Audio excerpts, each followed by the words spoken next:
Hey friends, what's up? This is Metro and welcome to another high-level VOD review. If you don't know what we're doing on this channel, we're looking through your and my replays and we're figuring out what we can do better. Usually we have a theme around every video, and the theme on this video is a question I get asked a lot, and a question I think that is really important. What do you do if your team feeds? What do you do if everyone else on your team is bad? Here in this video, we're gonna go over exactly that. Here we have a game that I played yesterday on Wraith, where my team really looked lost on the laning stage. I was the only one doing kind of well, and I think we all have those teammates. Sometimes we are those teammates, and we're right back to Cloak Bug. But yeah, we're not gonna go over the early game like in super detail, because I've already put out a video that goes over the laning stage last video. But we're gonna go through the entire thing, and we're gonna ask the question, what really can you do to get your team back from a loss, or what can you do to hard carry a team, right? And I do believe in Deadlock, more so than any other game and any other MOBA, you can hard carry your team, okay? Now, if you have 5 teammates that are completely AFK and they die over and over, you will not win, okay? Don't get me wrong.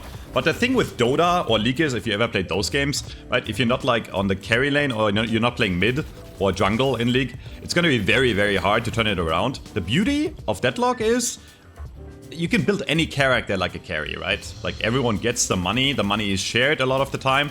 So you can really turn the game around on any character with your skill, okay? So, yeah, a short TLDR of what I do on the lane, what I did in this game as well. As you notice, I took a lot of damage, but I used that damage to push up on the enemy tower and played really aggressively. And now we're back to last hitting, and we're putting so much pressure on them that we literally got a kill after a minute and 40 seconds in. And I want to repeat this one more time, because I think this is like actually like a really, really good example of how to start the laning stage, right? I go in immediately. Right, sorry. Okay. All right, we're gonna go over this one more time, because I think there's like actually like a picture perfect way of winning the lane early, or playing the lane correctly, right? So when I go in the very first time on the lane, right, I look at what my lane opponent is. In this case, it's Infernus. I know Infernus is not gonna really kill me on level 1, right? He doesn't really have an ability that can like damage me a lot on level 1 or level 2. And then I look for I hate this Cloak Bug so much. And then I look for which creeps I can kill early on. I can kill without taking a lot of damage fast, right? So I look to the left side, I don't see the Infernus. Now I see the Infernus, and I play behind the cover so the Infernus can hit me and immediately lock down 2 of the creeps instantly, right?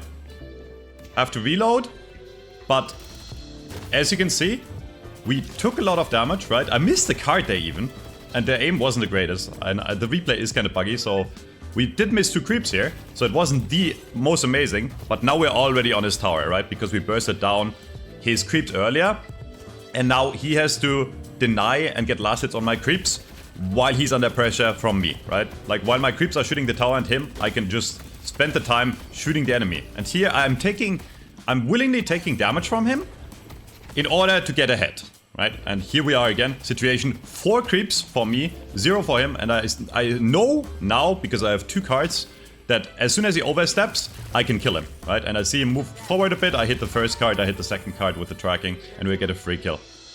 So now, yeah, lane is 1, or not 1, but you know, a really good start to the lane, obviously.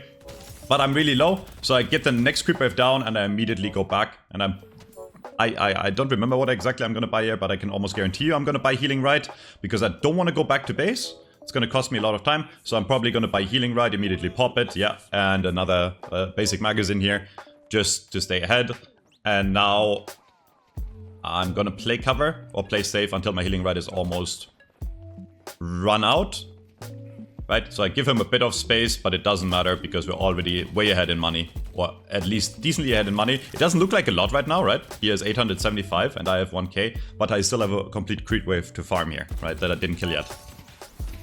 So now again, putting early pressure on the creeps, and now it's really important actually, because he has 2 creepers coming, right? He just killed mine, so there's 8 creeps on the other side and only 4 on mine. So I did my best here to not have 8 creeps run into my tower, because then I would really be in trouble. Yeah. So yeah, I'm gonna speed this up. Again, if you're curious about the laning stage, I have another full video, 30 minutes, going over 2 laning stages that are like perfect examples of the laning stage. And then we're gonna go into the into the details of what to actually do to turn it around, right? So right now, obviously, it's too early to gank. It's too early to help out my team, right? The laning stage is very early on, but I think in the end, we still end up winning this laning stage. I take that back. We are now 5 minutes in, and one of our guardians is already down. My Vindicta is at 1.5k souls, and their Bebop is at 4.5k. That is ridiculous, okay? That is a ridiculous lead for the enemy team. But what can you really do right now? Not much, right? Not much. We're gonna sit here, keep on farming, while their Bebop keeps on killing my team over and over. And here I guess we can go into what you can really do to turn the fights around in the mid game, okay? I do believe Wraith is a pretty defensive character in the early and mid game, right? A big mistake I see a lot of players do on Wraith is they get level 6, they get a lift, and then they start roaming around and ganking, right? Like kind of like you would play on a haze, where you gank a lot and try to help other lanes out. And I'm not saying you should never help your team, but the issue with playing aggressive on Wraith is if you have to catch up to an enemy, a lot of the time it doesn't work out for this character, okay? Reason being is...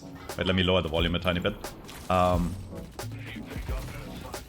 Okay, so the reason you can't really play Wraith super aggressively compared to something like a Haze, right, which is an insane ganker, is the ult obviously has a travel time, right? So if you go into the enemy lane and you cast the ult, a good player will be good enough to have enough stamina saved up to get behind cover or to get far enough away to where your ult will not guarantee a kill.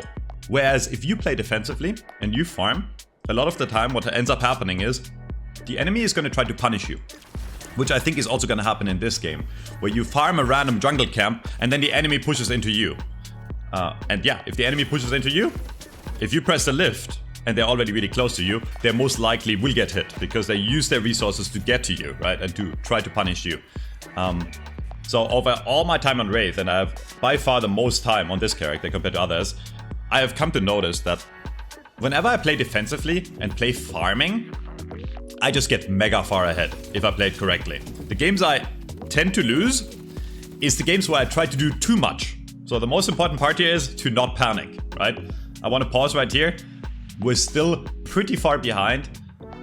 Everyone on my team is lacking money, and I think this is gonna get worse. So I stayed on lane until I killed the enemy tower, and I stayed on lane until I got Tesla bullets. The reason I didn't rotate any earlier is without Tesla bullets, Wraith is really not the greatest at farming any lane, right? So if I want to start farming creep camps or want to start farming other lanes, I want Tesla bullets. Because otherwise, Wraith just does not do enough damage. So as soon as I get the Tesla bullets, right, I push the lane out one more time, and notice how I'm farming their creeps. The reason I can do this pretty safely is I saw the Infernus on my lane, right? So I know he's not going to contest me. I see 2 heroes on orange of the enemy team. I see the Calvin, and while I don't see the Bebop or the Haze, there's really no reason for either one of those characters to come to the jungle right now to farm, right? Or to gank me. They don't even know I'm here, right? Because I didn't really show other than showing on the lane against the Infernus. So they probably think I'm back at base right now.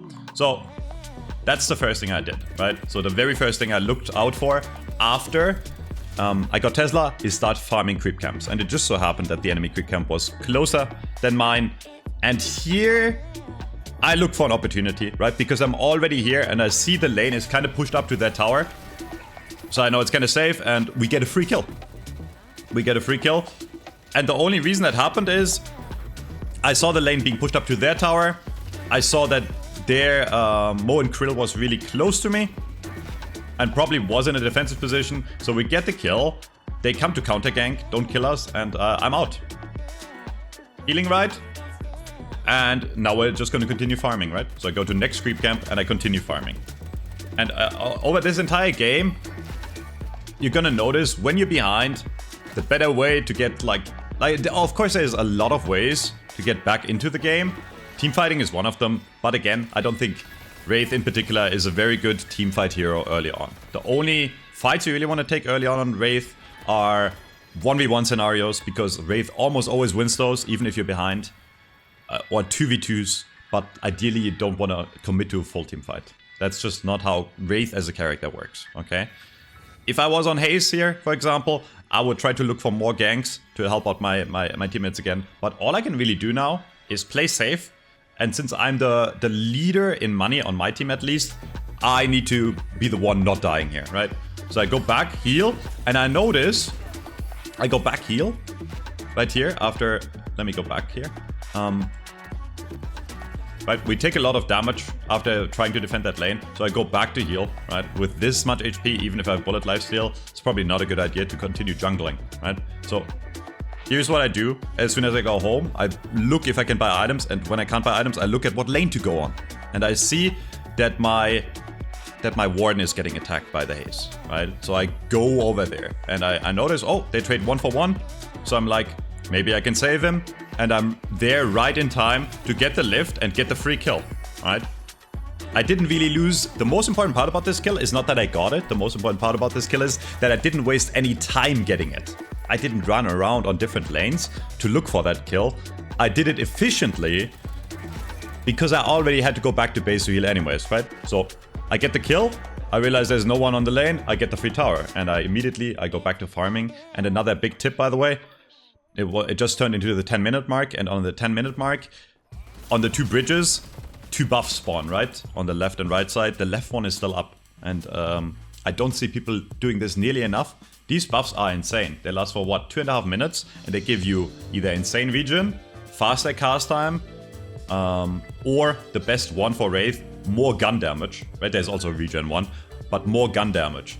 Which this buff is actually just free money, right? Because if I get the gun damage buff, I can farm creeps faster, I can win 1v1s easier. So you really want to actually look at 10 minutes to be around one of those 2 spawn points for the buffs that appear. They're not permanent, right? They last for 3 minutes, so the temporary buffs.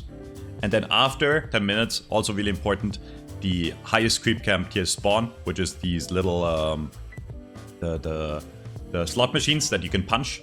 They also give you insane amounts of money, especially when you get them early on. So I try to be around one of the 2 bridges, and then I usually try to farm those creep camps that give you the money. Because again, I'm gonna be like the main farmer of my team. Yeah, get another free kill. I get hooked here, but because I have TP up, I'm fine. He's insanely farmed already. He already has Echo Shard. He's doing double bomb, right? So he just did a full 1000 damage on me with a combo. But we live. Okay, and you know what I do? I go right back to farming, right? No reason to overcommit. And I look for where to go to. I have some money. So I continue building up my build. By the way, this build is on my main YouTube, where I go in depth over everything in this build, why to buy it, etc, etc. But yeah, Fleetfoot is insane, as you can see, and we're going right back to farming. And I think that's the most important part. If you want to become a really good player in Deadlock, I think the most important part is actually knowing how to farm efficiently, right? Knowing how to farm efficiently while staying alive. That's the most important part, right? It's pretty easy to go from creep camp to creep camp, but if you don't know which creep camps are safe and which ones aren't, and you end up dying every second time, right? Because you have a lot of unsecured souls, you're just actually making the game easier for the enemy, right? There is a big risk to only farming creeps, jungle camps, because you will lose the money if you die, right? So yeah, as I said, right, early on, I tried to look for this room in specific. This is insane money. A lot of people don't do this because it's kind of boring, right? You sit here and punch them for a bit. But if it's safe, it's insane money. And look at how fast we are accelerating the farm, right? We're still even in gold or souls, both teams, but I have more farm than anyone else in the lobby. And I didn't really do anything special, right? I didn't really do anything special. And my team still keeps on fighting. And I'm like, I was considering helping there in a 2v3, but then I realized one of my teammates already went down, so no reason to risk that as the highest farm player on the team, right? You might think you're letting your teammates down, you're not. Letting your teammates down is going in, trying to turn the fight around 2v3 and then dying for it, right? Fleetfoot farm, pretty good, as you can tell. This middle farm is actually kind of risky to take, right?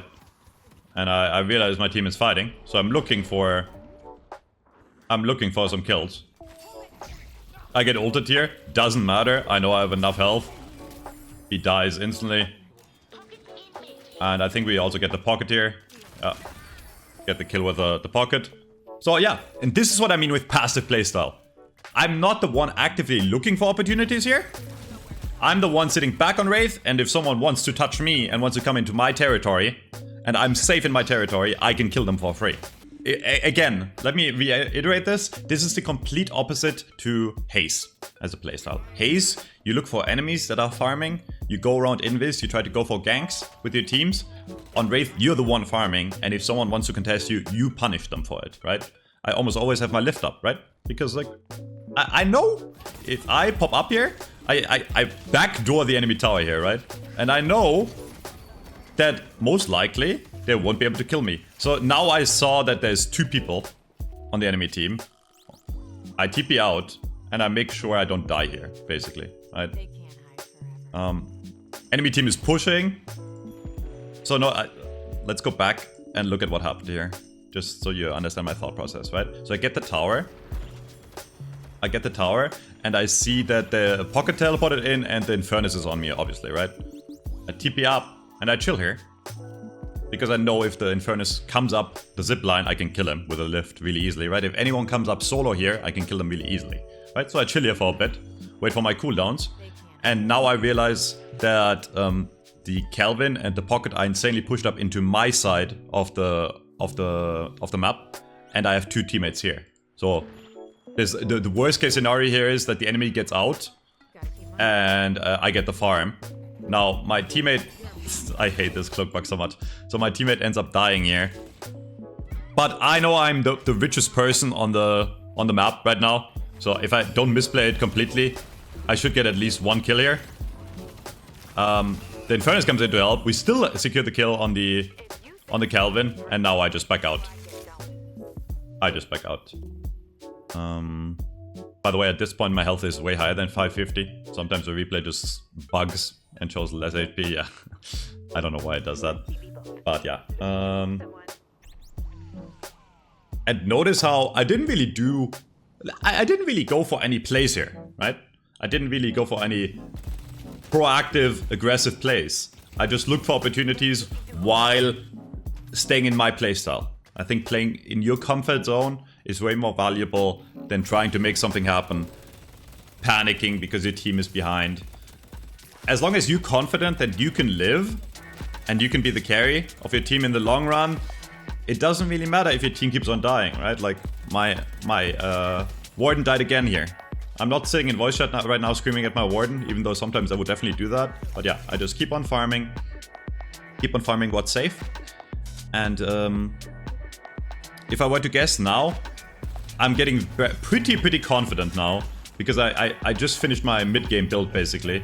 I think in a second I'll buy Intensifying Mag here, which is going to increase my damage. That was a bad lift by me, by the way. I don't know why I tried.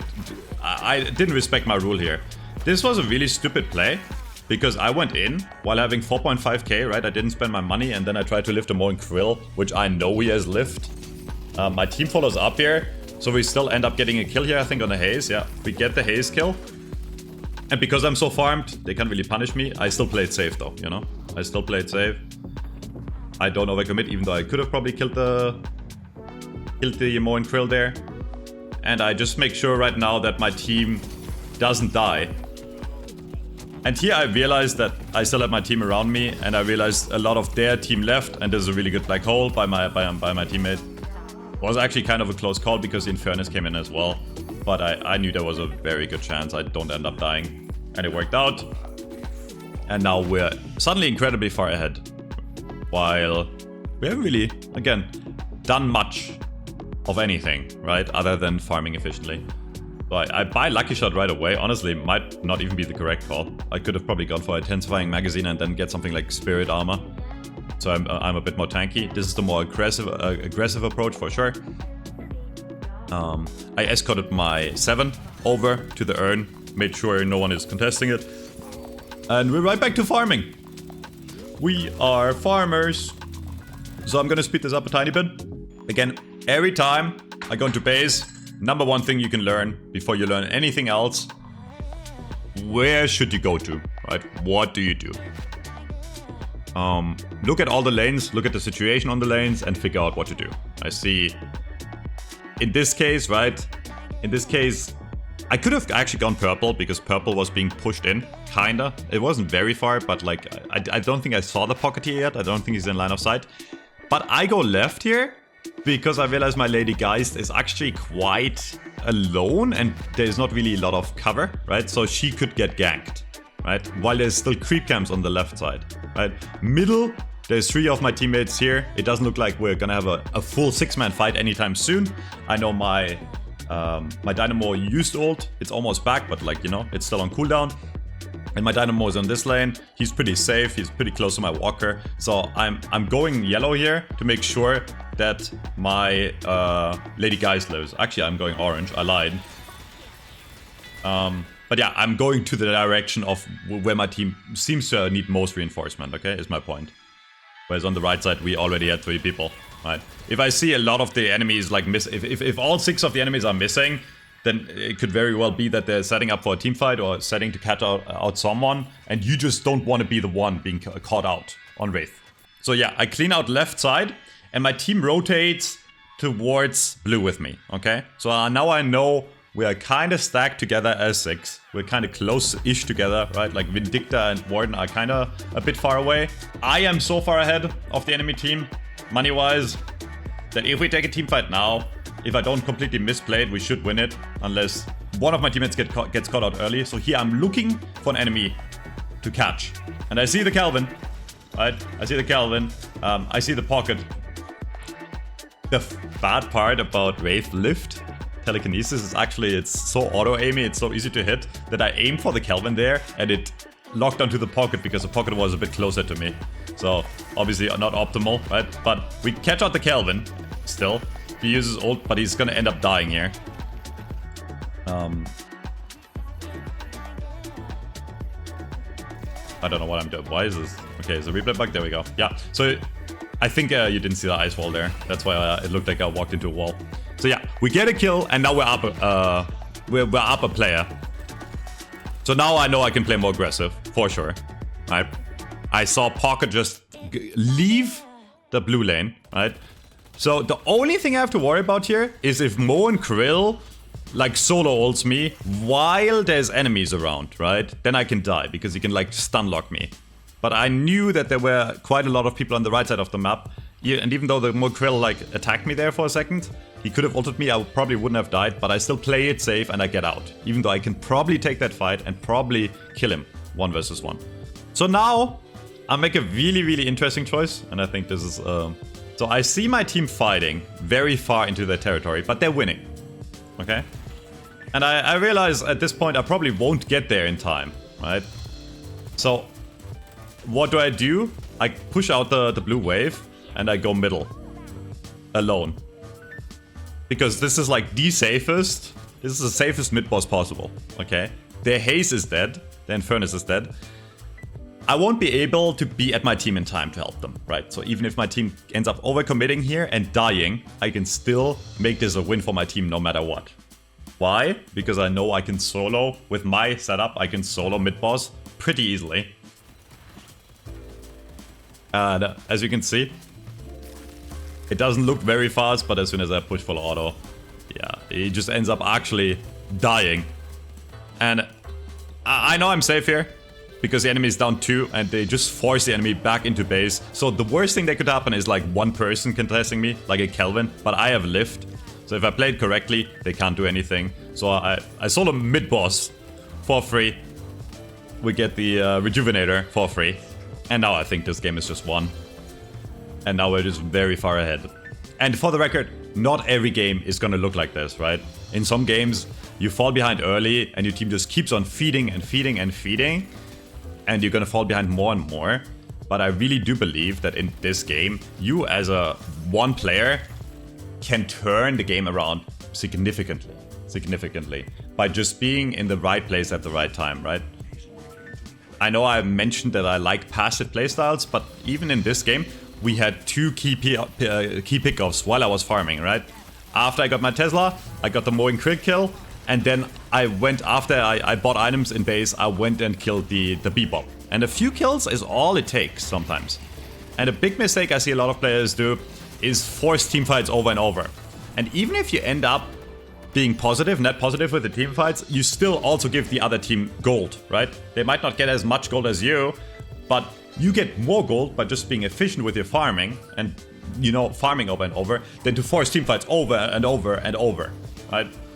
This is why I have such a lead now, and now I know I can go in and not really be scared of anything. I'm still playing kind of safe-ish because I'm half HP, but we have the Rejuvenator, so now if I die, it wouldn't be the worst thing in the world.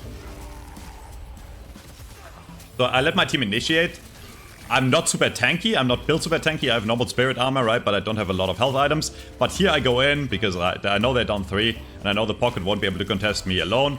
I mean, I was gonna say now is a good time to explain what happens if you can't turn it around, if you're always behind. But I think the main key, as simple as it sounds, is to just be safe and reduce your deaths as much as possible. The more money you have compared to your team, the worse it is for you to die. Because the more money you have, if you die, the more money the enemy gets from you, right? So it is just super essential to not die. And now I'm 14-1. And remember, the only death I had this game is actually from the Infernus that killed me on lane very early on, right? And look at the score of my team, right? Like my 7 is 1-4, my Lady Guys is 1-4, 1-1, 1-7, right? Like KD wise, we're actually behind if it weren't for me and my Vindicta that is now picking it up. But look at the money difference now. Like crazy how we swung that game. So I teleport in, we get a black hole, and they just evaporate because I have too much farm. They all just instantly die. 3 kills. And now the game is truly over. Next time, I'll go over a replay where I have a low amount of money. Because I had some comments that asked, what do I do if I'm really far behind? And I do think on Wraith, especially if you're behind, you can still apply that exact same playstyle I used just now and be safe. Because again, unless you have like half the money of the enemy, if they contest you 1 versus 1, you will win because you have the lift, right? You will win most 1v1s. And you only really become insane in team fights later on in the game. Let me know if you have any questions.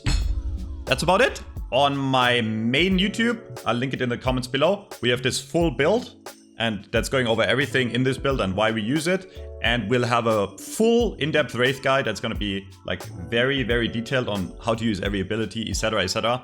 And the playstyle on my main channel very soon, hopefully within this week. It's going to take a bit longer to do. Let me know if you enjoy these type of commentary videos. I'll also start doing VOD reviews. So if you want, join the Discord below. We'll have a channel named Deadlock VOD Reviews, where you can post your replays or your like video codes, VOD codes, and I'll look into them and I'll look at your gameplay. Thanks everyone for subbing, and thanks for enjoying the content. Until next time, see you friends. Bye bye.